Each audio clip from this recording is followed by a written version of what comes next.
Salary का जो है आप पैसा निकाल सकते, नंबर 1। दूसरा, वक्फ बोर्ड के बिल की बहुत चर्चा हो रही है और अभी मैं मौलाना खालिद रशीद फरंगी महली साहब से मिल के आया, जो मुस्लिम पर्सनल लॉ बोर्ड के मेंबर हैं, और भी कई संस्थाओं से मैं मिला। पिछले दिनों Indian Muslims for civil rights एक संस्था है जिसके प्रोग्राम में मैं गया था, अदीब अनवर साहब के। वहाँ भी बहुत सारे मुस्लिम इंटेलेक्चुअल्स और सिख कम्युनिटी के लोग, हिंदू कम्युनिटी के लोग सब आए हुए थे उसमें। तो ये वक्फ बोर्ड का बिल क्यों लाया जा रहा है, क्या है इसके पीछे?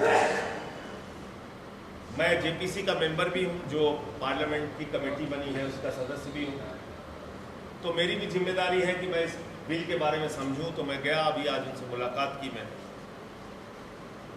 तो इसमें 3-4 बड़ी भ्रांतियां फैलाई जा रही। क्या कहा जा रहा है?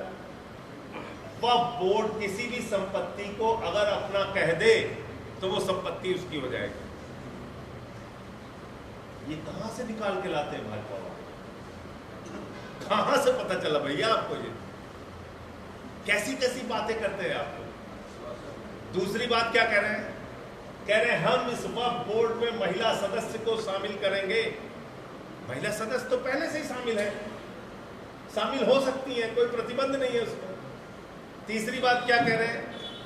कह रहे हैं वक्फ बोर्ड के पास 9 लाख एकड़ जमीन है, जबकि ये गलत फिगर है। मेरे ख्याल से 5,72,000 एकड़ जमीन उनके पास है। ये 9 लाख एकड़ का जमीन का फिगर आरएसएस की विश्वविद्यालय से निकला, व्हाट्सएप वाले, या बीजेपी के विश्वविद्यालय से निकला, मुझे नहीं पता। ये व्हाट्सएप यूनिवर्सिटी के ऊपर है। फिर क्या कह रहे हैं कि जितनी वक्फ की संपत्ति है उससे 12,000 करोड़ तक की आमदनी हो सकती है। मैं बड़ी अजीब बात है, तो अब इस देश की मस्जिदों में नमाज पढ़ने का टिकट लगाया जाएगा तो आमदनी हो सकती है, या कब्रिस्तान में किसी को दफन करना है तो उसका पैसा लगाओ तो आमदनी हो सकती है, या दरगाहों से आमदनी करो या मदरसों से आमदनी करो।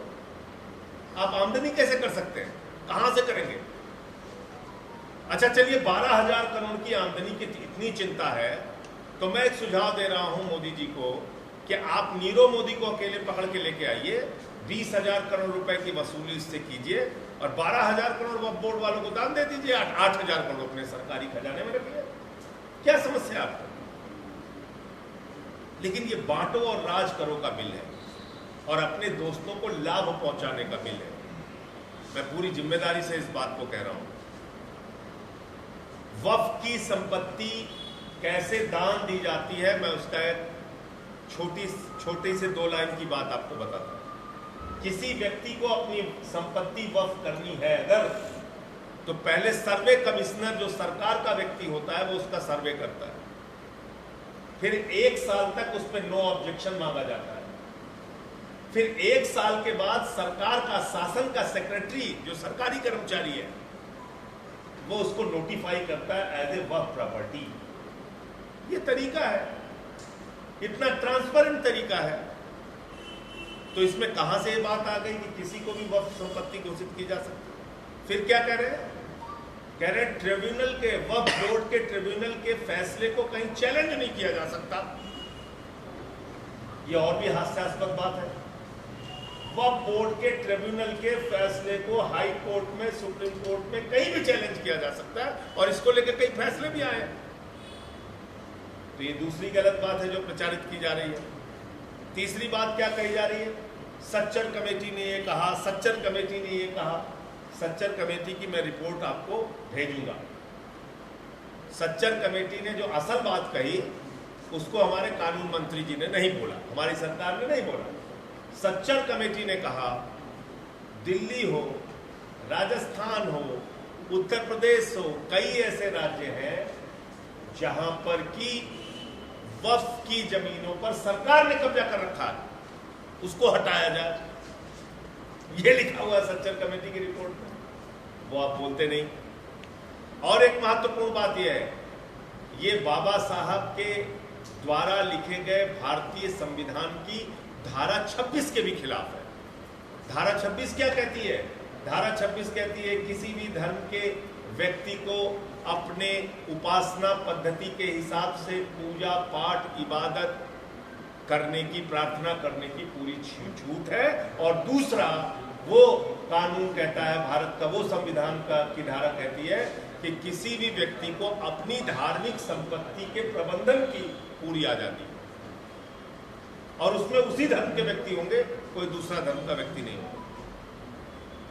ये लिखा हुआ संविधान में हमारे। तो आप कह रहे हैं कि उसमें गैर मुस्लिम को हम शामिल करेंगे, तो ये भारत के संविधान की धारा 26 के भी खिलाफ है। फिर आप कह रहे हैं उसमें प्रैक्टिसिंग मुस्लिम होगा तब वो वक्फ कर सकता है। बड़ी मजेदार बात सुनिएगा। कह रहे हैं कि 5 साल तक कोई व्यक्ति मुस्लिम धर्म के रीति रिवाजों का पालन करेगा पहले, तभी वो दान कर सकता है। बहुत सारे लोग होते हैं मुसलमानों में जो सिर्फ जुम्मे की नमाज पढ़ते हैं, बहुत सारे लोग होते हैं जो रोजा रखते हैं, नहीं रखते, लेकिन वो दान नहीं कर सकते। मोदी जी कह रहे हैं वक्फ नहीं कर सकता वो। और वक्फ के मूल कानून में क्या लिखा है कि मुस्लिम हो या गैर मुस्लिम कोई भी दान कर सकता है। तो दान कोई भी कर सकता है, लेकिन अब उसको परिवर्तित कर दिया कि नहीं साहब, वक्फ तो वही कर सकता है जो 5 साल का प्रैक्टिसिंग मुस्लिम हो। तो क्या मुसलमानों के घर में सीसीटीवी कैमरा लगाएंगे मोदी जी? चेक करेंगे कि वो नमाज पढ़ रहे हैं, नहीं पढ़ रहे हैं, प्रैक्टिसिंग मुस्लिम है कि नहीं है? तो कुल मिलाकर ये जो कानून आया है वक्फ बोर्ड संशोधन बिल, मैं देश के लोगों को आगाह करना चाहता हूं, सावधान हो जाइए। अगला नंबर गुरुद्वारों की जमीनों को कब्जा करने का है, चर्च की जमीनों को कब्जा करने का है, मंदिर की जमीनों को कब्जा करने का है, दलितों और आदिवासियों की जमीनों को कब्जा करने का है। क्योंकि किसानों की जमीनों को कब्जा करने का 3 काला कानून फेल हो गया, इसलिए वक्फ की जमीन कब्जा होने जा रही है। और अगला नंबर गुरुद्वारा, चर्च और मंदिर की जमीनों को कब्जा करने का है, उसके लिए भी कानून आएगा। मैं देश के लोगों को आगाह करना चाहता हूं। नंबर 1